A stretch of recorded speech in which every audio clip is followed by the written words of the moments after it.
అందరికీ నమస్కారం. ఇంతవరకు పండరిపురం గురించి మాట్లాడుకుంటున్నాం కదా, అందులో మరొక ముఖ్యమైన దేవాలయం గురించి ఇప్పుడు తెలియజేస్తాను. అది విష్ణుపద్ ఆలయం. పేరులోనే మీకుంది విష్ణుపద్ అనగా విష్ణుమూర్తి పాదాలు అని అర్థం. కాబట్టి ఇక్కడ ఆ దేవాలయంలో మనం శ్రీకృష్ణుడివి అంటే విష్ణుమూర్తి అవతారమైన శ్రీకృష్ణుడి పాదాలను సందర్శించుకోవచ్చు. విష్ణుమూర్తి శ్రీకృష్ణుని అవతారం ధరించినప్పుడు ఒకనాడు ఆవులతో సహా ఇక్కడికి వచ్చి సంచరించాడని స్థల పురాణం చెబుతుంది.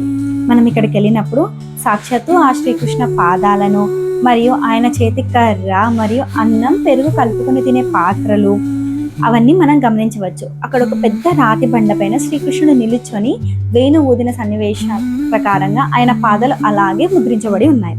మరియు దాని చుట్టూ ఆవు యొక్క ముద్రలు మనకు కనబడతాయి. అంటే ఆయన వేణు వాదిస్తున్నప్పుడు ఆయన చుట్టూ ఆవులు సంచరించడం వల్ల వాటి పాద ముద్రలు అలాగే అక్కడ స్థిరపడిపోయాయి అన్నమాట.